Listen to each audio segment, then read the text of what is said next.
Friends வணக்கம்.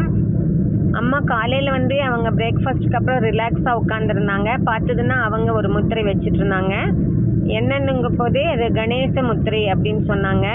இப்போ பாருங்களேன் அவங்க செய்கிறாங்க.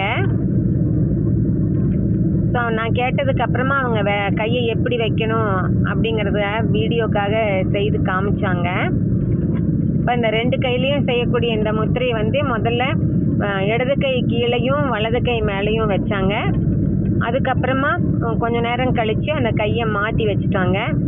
வலது கை கீழேயும் இடது கை மேலேயும் போகிற மாதிரி இந்த மாதிரி 2-3 தடவை மாற்றி மாற்றி செய்தாங்க.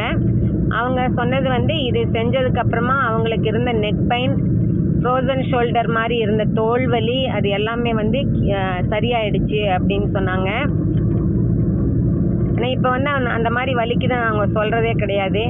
அதனால் நம்மளும் இதை மாதிரி ப்ராக்டிஸ் பண்ணலாம். நம்மளை டிபெண்ட் ஆகிருக்கிற பெரியவங்களுக்கும் இதை நம்ம சொல்லி கொடுக்கலாங்க ஃப்ரெண்ட்ஸ்.